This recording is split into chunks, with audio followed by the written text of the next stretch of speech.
the 2021 Virtual Business Conference, February 11th, Kim Bastable, How to Gain an Advantage and Increase Fulfillment in Your Tennis Business Career.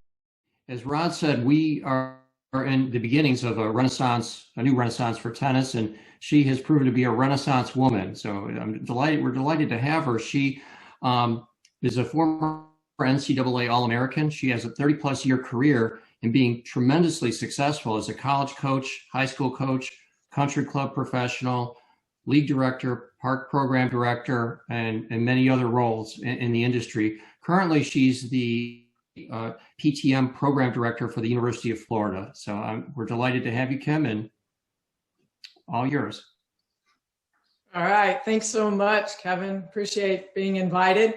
It's great when industries get together and to improve. You know, I have been a pro for 30 years and I still coach on court, but I've transitioned to this role of college professor, and now I teach mainly via the internet and ask questions and inspire learning. So my first goal today actually might shock you.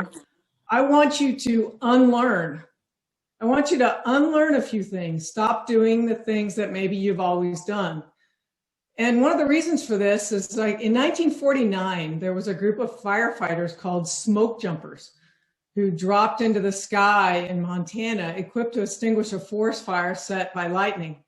Within minutes, they were running for their lives, forced to run, but burdened by heavy tools. They ran up a steep incline and headed for safety when the flames were racing toward them. As they ran, the foreman of the group did something curious. He stopped. He got out matches. He started lighting them, throwing them to burn the grass ahead of him. The others were stunned and confused. Lighting fires now? They were unable to see his logic, and instead of following his orders to come toward him, they ran away, tried to get to safety. It was unthinkable for them to stop.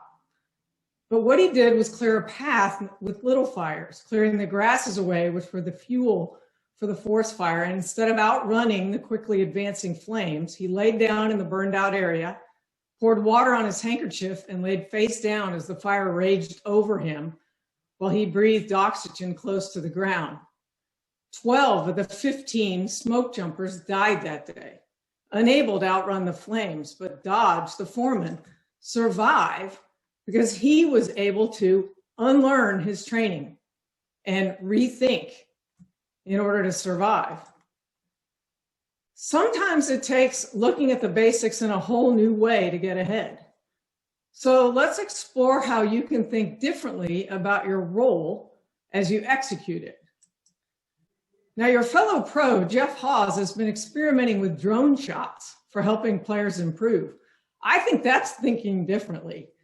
They say there's nothing new under the sun, but there is. I mean, there are new ways to use new things. There's old ways to use old things. There's new ideas for solving problems.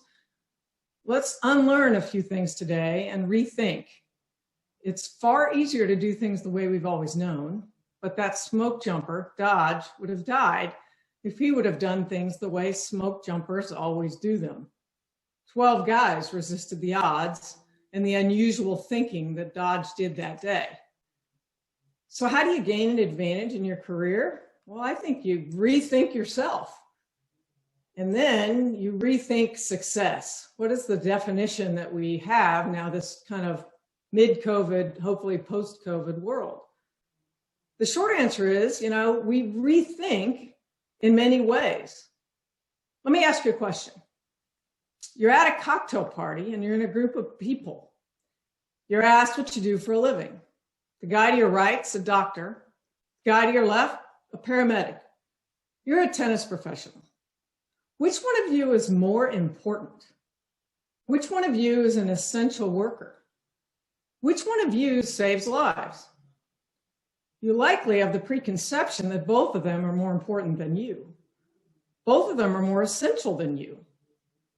But I think differently.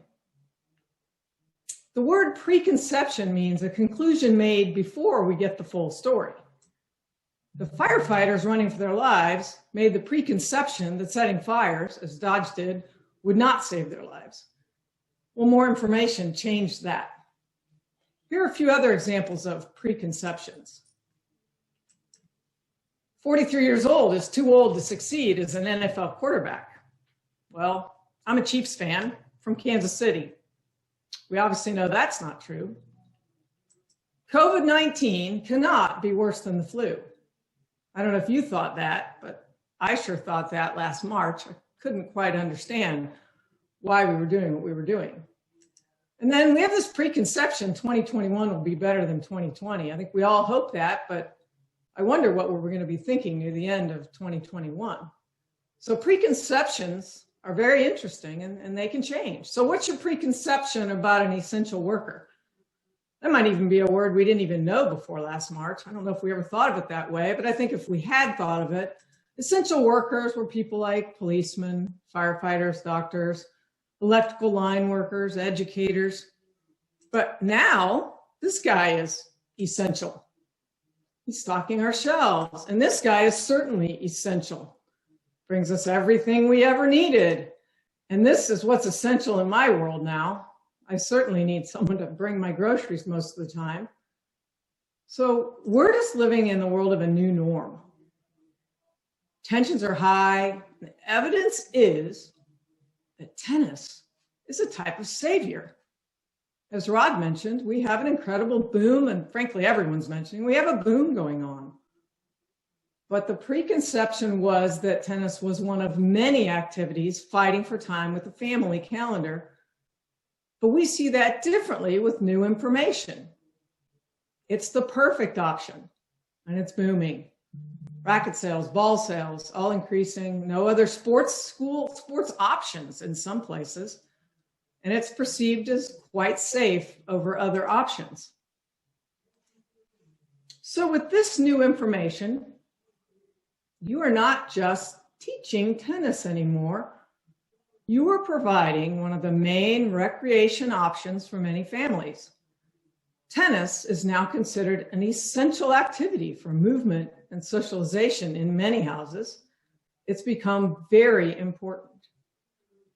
You know this when moms show looks of desperation when you tell them the clinic is already full. You know this when you have 85 adults attending the event that had 25 last year. You know this because your ball machine court cannot keep up with demand. What you provide is more than fun and games. It's mental and physical care.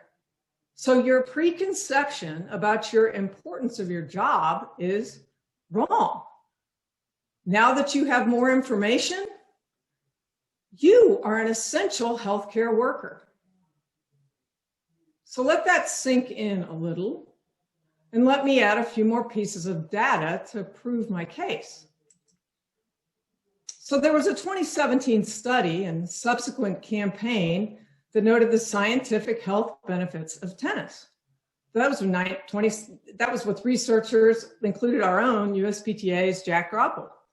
Stress reduction, muscle building, bone strength, heart health, brain development. Tennis is clearly vital to health. Even before COVID, we knew this, but it's just then that there were other sports alongside that were fighting for that. We weren't as special back then, but frankly, we are special. Look at this. 10 years is an added life expectancy for people who play tennis. And that's over soccer, badminton, jogging, cycling, calisthenics, swimming, other health club activities.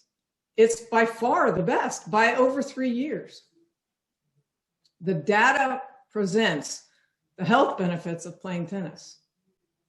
So your preconception at the cocktail party was that two others were more essential than you were and they saved more lives.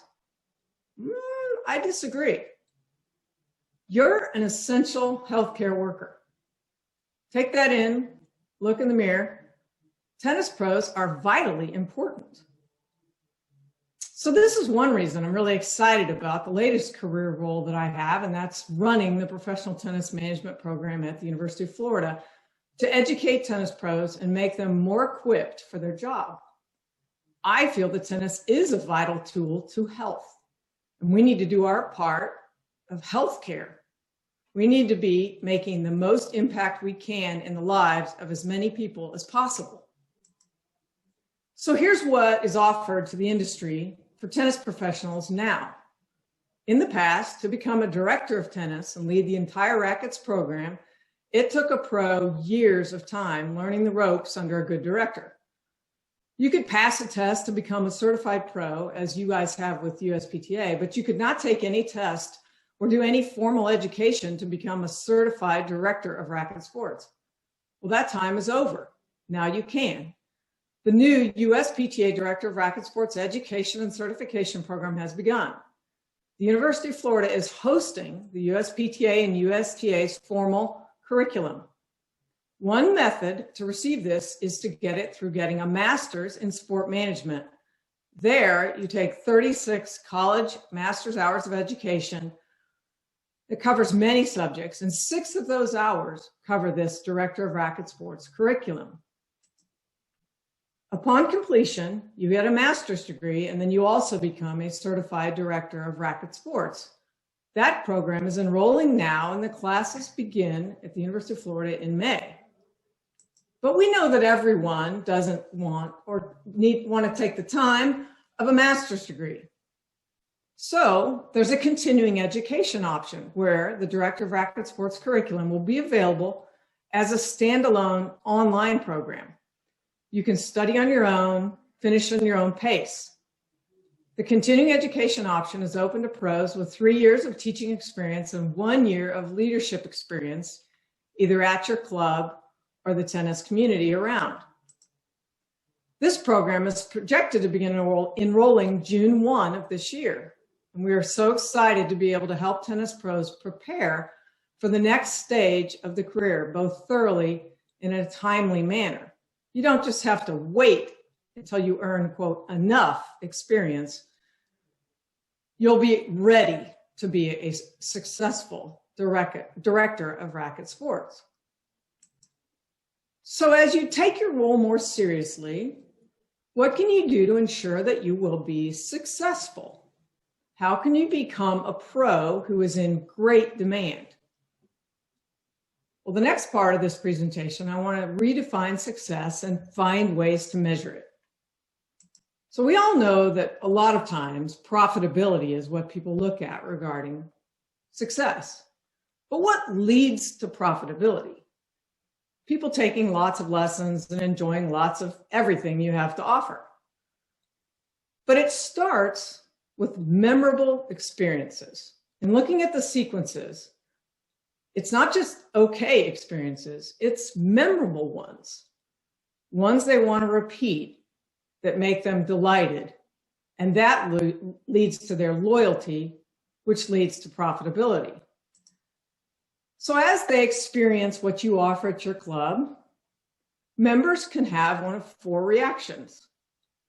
We all know what happens if people are outraged or dissatisfied, but we tend to think that satisfaction is the goal. But if you can see here, satisfaction actually misses the mark. Satisfied people are just have expectations met, but they're not yet loyal, and they're not yet telling and selling. So let's talk about what satisfaction would look like in a situation you might be able to relate to, and that's like at a hotel. If the sheets are clean and there's shampoo in the shower and the room's the right temperature and the internet works, you're probably satisfied. But are you raving? You might come back. But what will a hotel need to do to get you to rave, have emotion, tell and sell?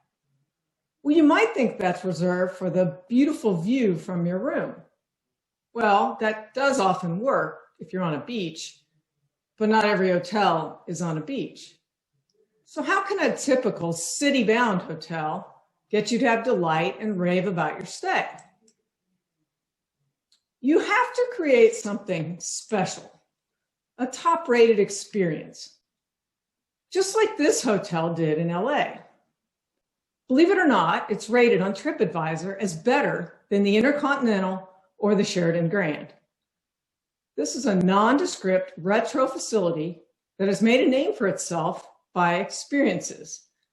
It delights with surprises, such as a special hotline by the pool, Kids pick it up and are greeted by popsicle hotline, how may I help you?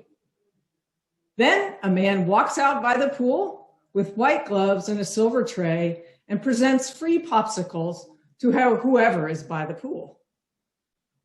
There's also free first-rate laundry service, and when you happen to walk by the front desk, you can pick up some of their free candy.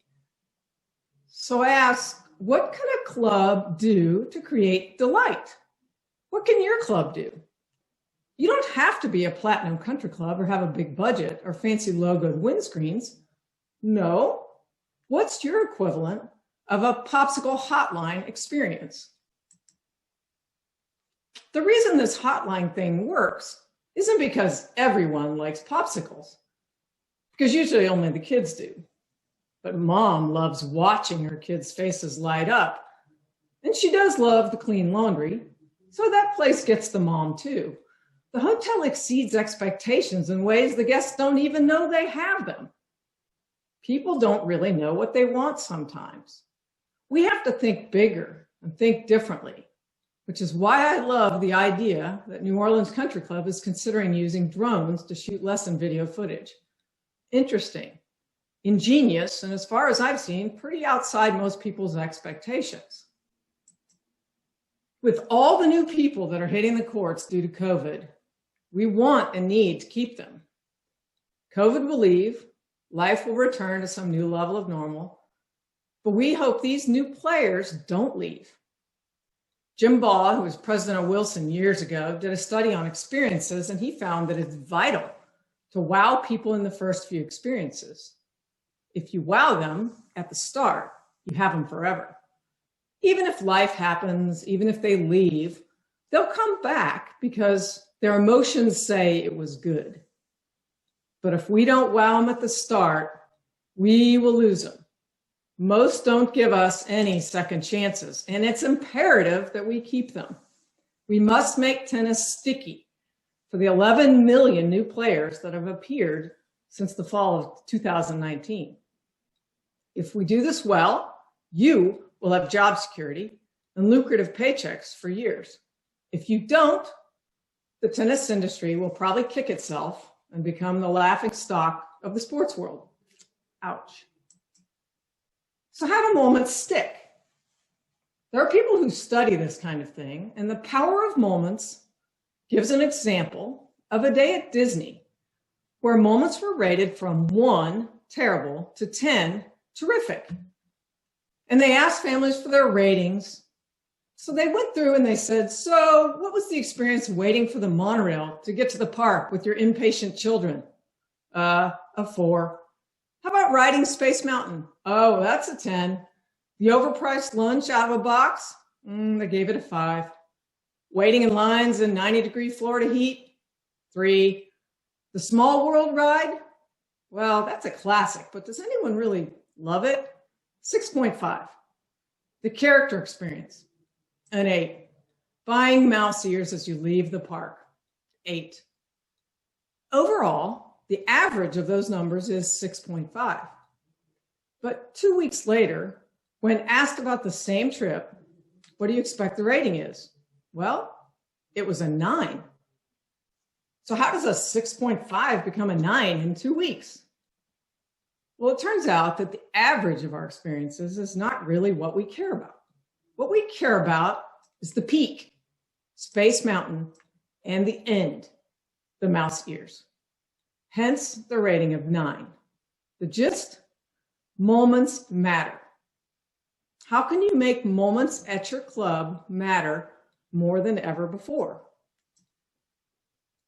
And you may think we're just talking about lessons or the exact tennis or rackets or pickleball experience, but there are many moments in a person's tennis experience that can affect their feelings. Recall the expensive Disney lunch or standing in line and waiting, that part.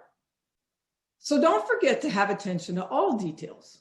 Flyers, signage to find the bathroom, availability of a Band-Aid. But then there are negatives like hard to find program information or the lack of a greeting when walking by the front desk, or sometimes court cleanliness or a lack of it. Also, of all this package of experiences where people are hopeful, you want people to want to come back. Well, and they will, unless they sprain their ankle on the way to their car in that dark parking lot. Oops. So here are the details of how to create delight. The first four probably aren't too new, but they do need rethinking. You might need to unlearn what these mean. Reimagine what consistency means. Reimagine personalization. Immediate response. What does that look like at your club? Anticipation of needs, especially needs they may not even know they have. And then we have to break the script. Surprise them with your imagination. And once we've done all that, start asking how they're doing, because you don't really know for sure until you ask. Before this talk, I took a survey of 30 pros around the country to ask if they capture experience data for their customers. I just wondered how many clubs formally track this.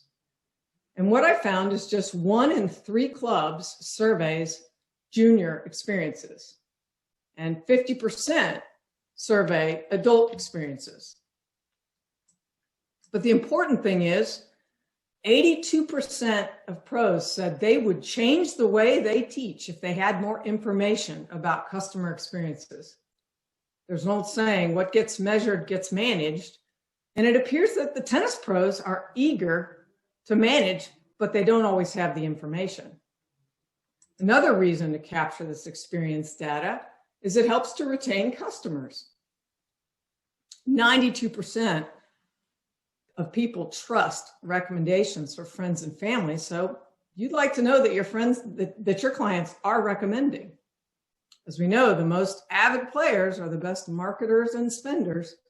And of course, less support issues is great. We just don't want to have those customer service problems.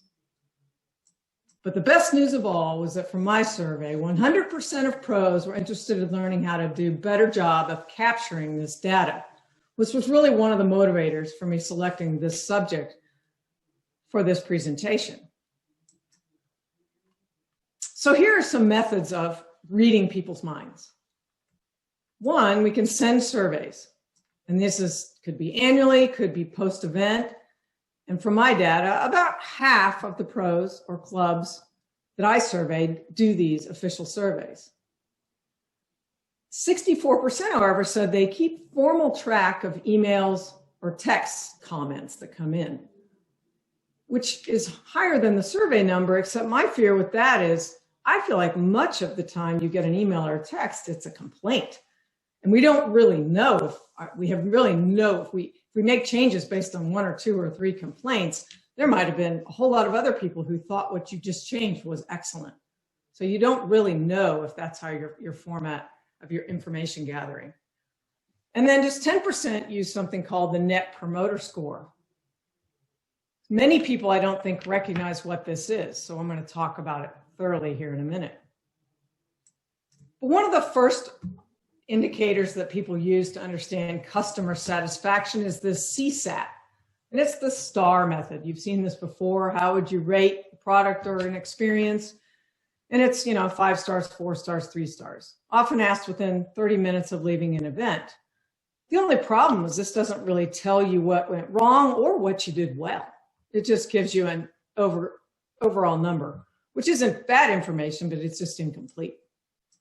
And then there's something interesting called the customer effort score, which I think is very important because I can remember when I was a mom trying to schedule for my 3 children and 3 different abilities and ages and schedules and activities. And I remember looking at the website, or back then it might have been a flyer, came from my club. And it took me a long time to figure out where they fit in and how to figure that out to coordinate with the other activities. And then I had to make a phone call, and it was just a lot of effort to sign my kids up for summer tennis. So I don't know if that's a problem in your in your club, but you don't know until you ask. I heard a story recently by the leader of Taco Bell. The company was struggling about 15 years ago. So it quizzed its customers to find out what was wrong, what the problems were.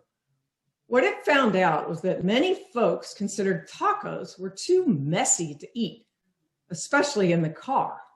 And 70% of their traffic was at the drive-thru.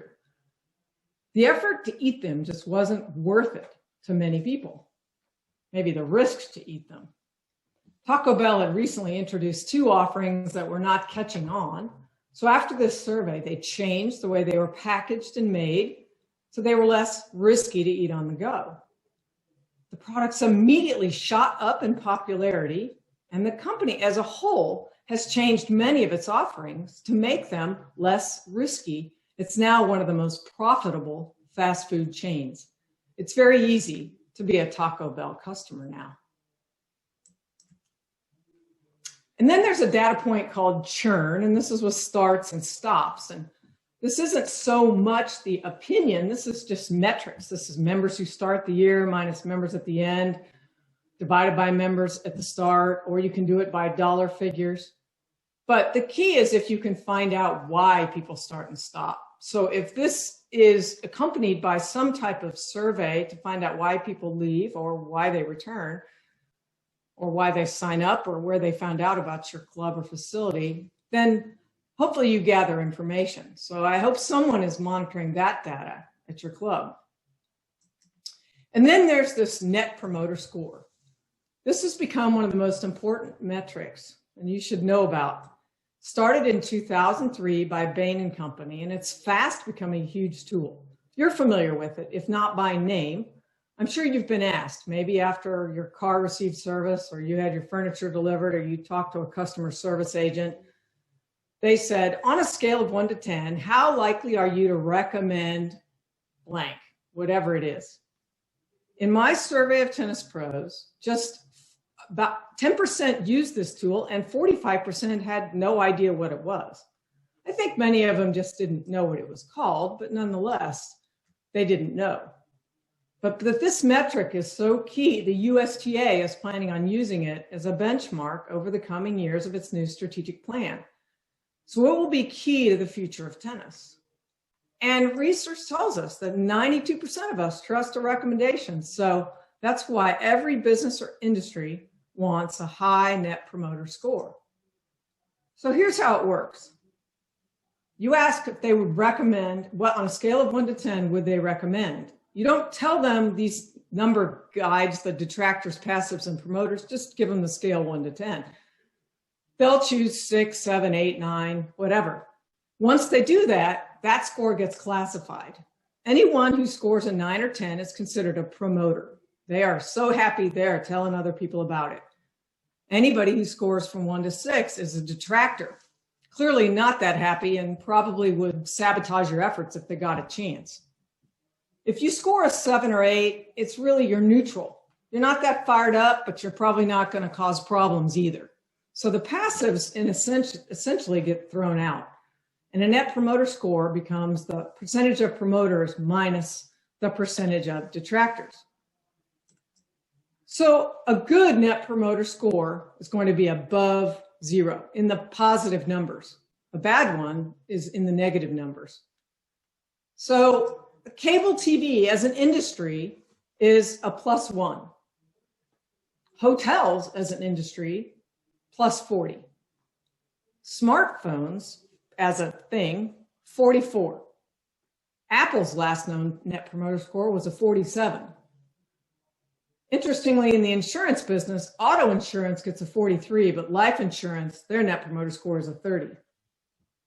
And then UPS is a 39, while FedEx is a 3.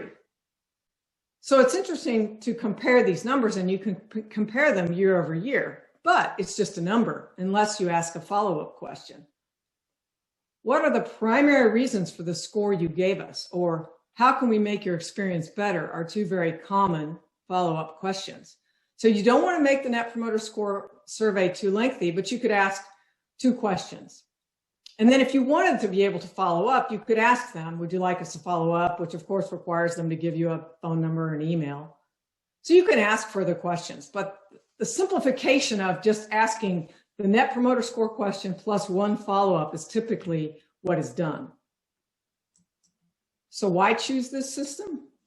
Well, the researchers say, and it makes sense, that the system measuring the likelihood of repeat business, which we all want, it provides a big picture. This is a sentiment to everything. Now, if you say, would you recommend this club? Obviously, that's a sentiment to the entire club, but you can ask, would you recommend the adult programs at this club? Or you can ask, would you recommend the NetGen programming at this club? Or you can break it down however you want to ask the question. It's relevant to everyone versus one department. Again, that depends on how you ask the question. And then it gives the business direction for change, particularly with the follow-up information. It's user-friendly and you can track it over time. So this is why the USPTA, who wants 5 million more players by 2025, plans to use the Net Promoter System as a key performance indicator and a way to judge both services and providers within the industry. So it's a very important number and that one that you're going to be hearing more about. So let's talk really quickly about how you might be able to manipulate these scores. Here's a breakdown of an example of a Net Promoter Score question. In this case, the 9s and 10s added up to 30%. So that's the amount of promoters. The 0 through 6 added up to 32%. That's the detractors. You leave out the passives. So you get a Net Promoter Score of -0 or -2. But the key are these 5s and 6s on this set of data.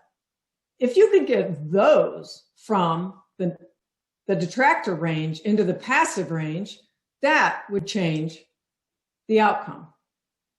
So here's a breakdown of 2 varying pieces of data. One in which you have the high 5s and 6s, and then the second one, you actually you move those 5s and 6s up into the 7, and that means they go away, so to speak.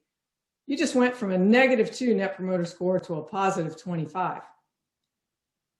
And if you had moved those people who were in the 8, the 23.4, if you'd moved half of those up to be a 9, you would have also increased your Net Promoter Score. So by seeing the breakdown of the data, it really gives you a lot of information about where you can influence your customer.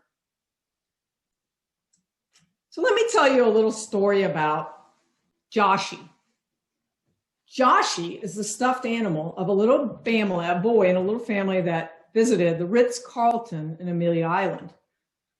They so raved about this situation that their story made news. Joshi was left behind. So when it got time, when they got back home for the little boy to go to bed, they realized that Joshi had not made the trip home. The mom told the little boy a little white lie and said Joshi was on an extended vacation. And that placated the little boy enough that he was able to fall fast asleep. So the next morning, when they were able to contact the Ritz-Carlton and find Joshi, the mom told the person on the other end of the line that she had told her little white lie to this little boy. And she said, if you wouldn't mind, when you send him back, would you please take a picture of him sitting by the pool? That would help me to help Joshi understand what he did on his extended vacation.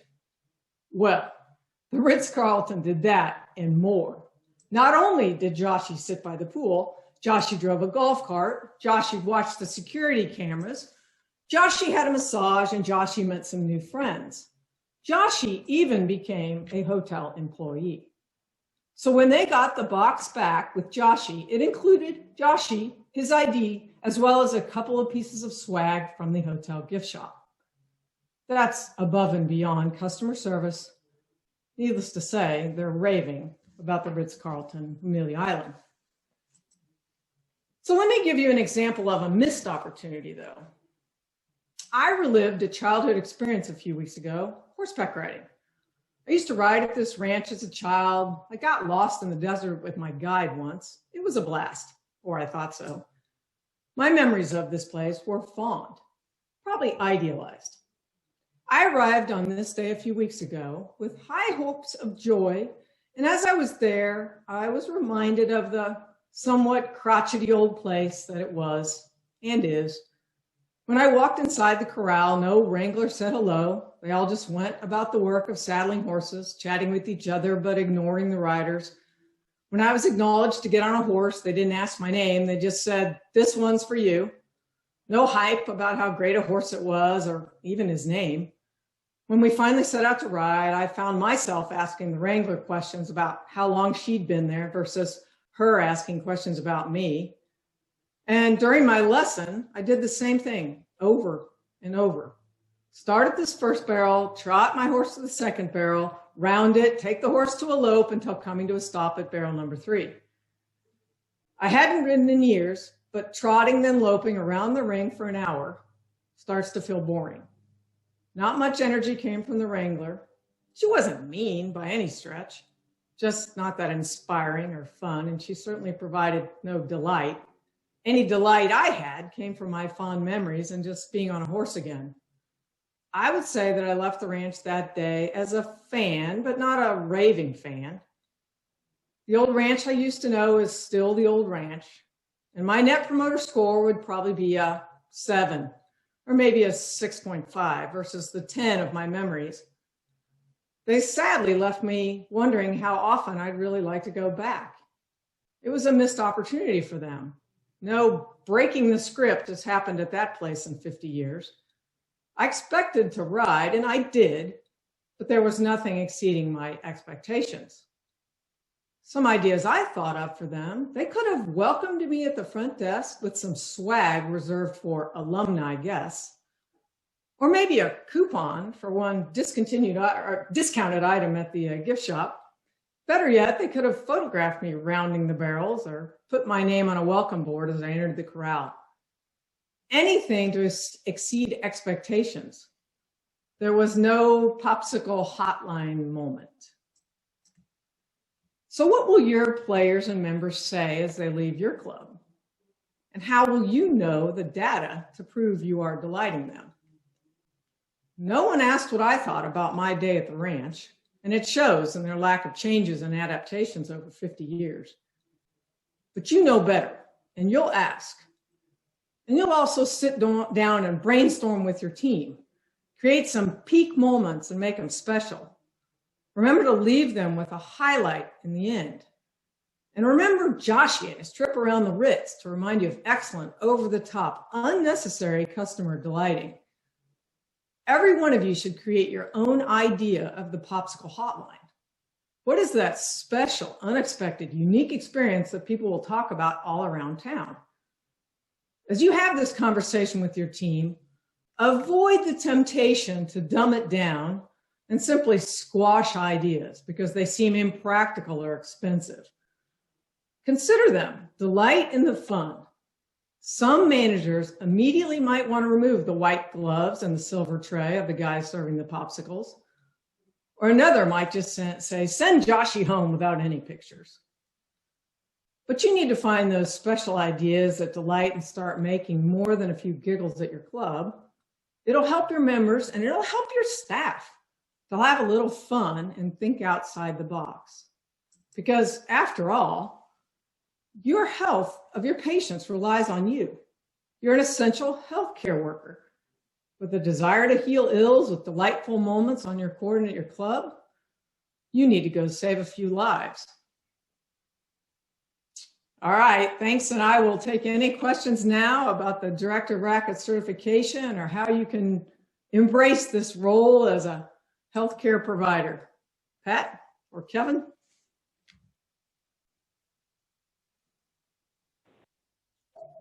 Sorry, unmuting while my dogs are barking. Kim, that was awesome. I'm ready to come to school with you. All right, that's what we're hoping for. Dang.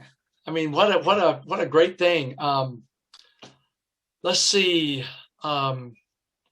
what somebody says here. Okay, somebody says that I'm classified as an essential health care worker, so they can get their COVID shot. I think they're ready to come too. Yeah. So yeah, I mean, it's this was you threw a lot out to us, Kim. Now, Mr. Theos, President Theos, the man that always has that extra question. Anything stand out to you? Well, Kim, that was terrific. Very actionable, so that's much appreciated. So let's say that I'm a customer of yours and you survey me shortly after having an experience. And I give on the survey, I give a rating of a 7. But then later on, you survey me, and per what you said, I may very well give you an 8 or a 9. So how do you reconcile those? Like, well, how are you gauging where I am? I mean, it seems pretty apparent that you'd want to survey people early on to get their freshest recollection of what could have been better or what made it special. But then the later rating of, so I guess I'm just trying to figure out, like, how often are you surveying people and what does that timeline look like relative to when they had the experience and then later on out? No, that's a great, great question. And what I would say on that is, in general, I think we idealize in the past, we do, hopefully things get, we start to look at the positives. Most everybody does. If you look back in life, people don't dwell on the negatives. But in the moment, you're probably going to get, in this case, I think this is a little bit different than doing the average of points as we talked about in the Disney experience. The Net Promoter Score is sort of that overall. They're really probably going to give you a lot based on what they leave with. They really are going to those highlights are going to be what they leave with.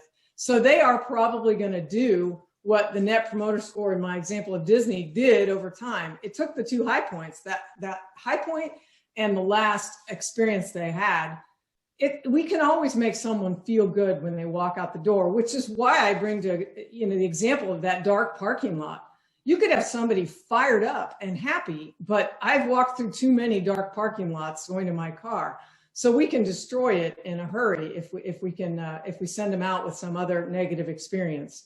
So I think the question, how we're going to judge it, it's going to be hard. You're going to know those curmudgeons that are a little bit negative.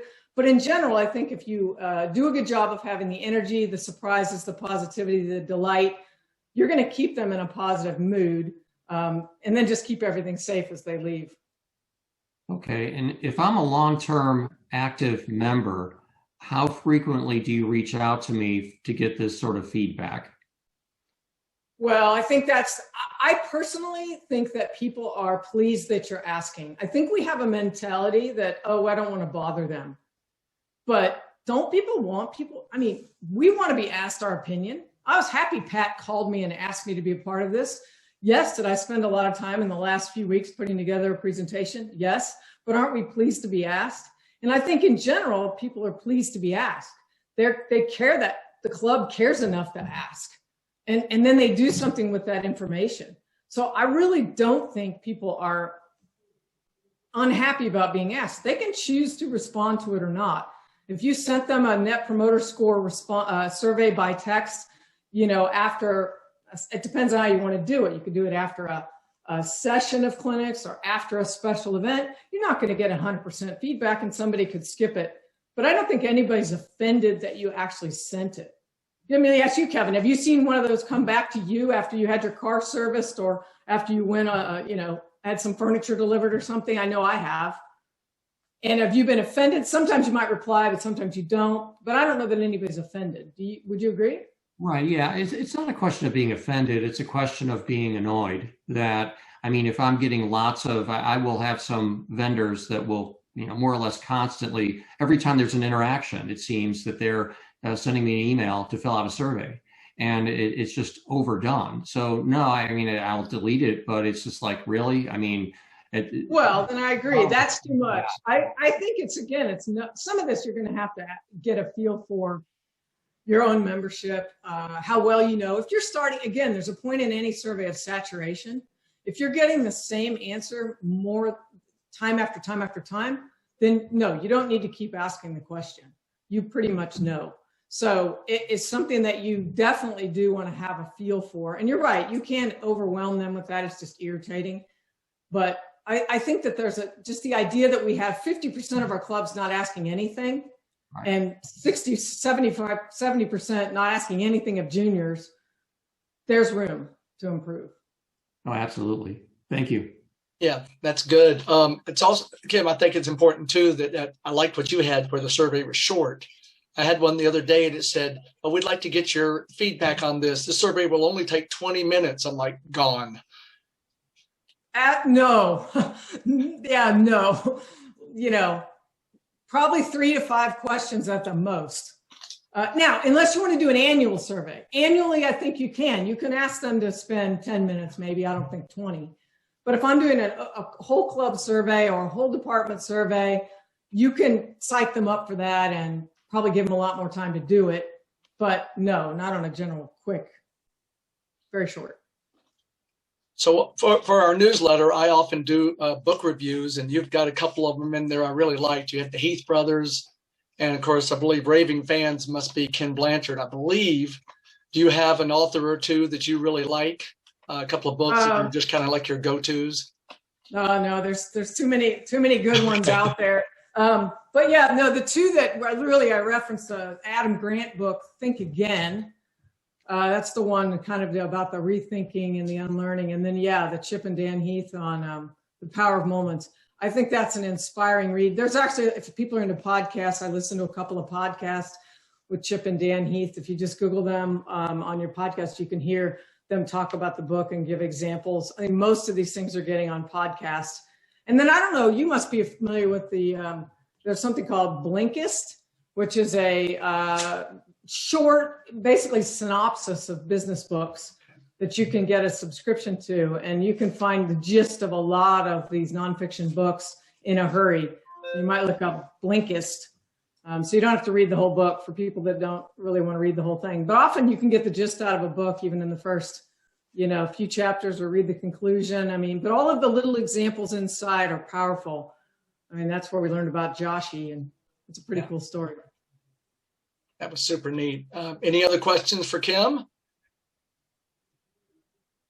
So is it okay, Kim, that we put out an email for you? I think you had it earlier, but maybe the one from no, I Florida. did. It's here. So yeah, happy to you. Any contact, happy to answer questions about the program or the presentation. But yeah, this new USPTA Director of Racket Sports Certification is exciting times.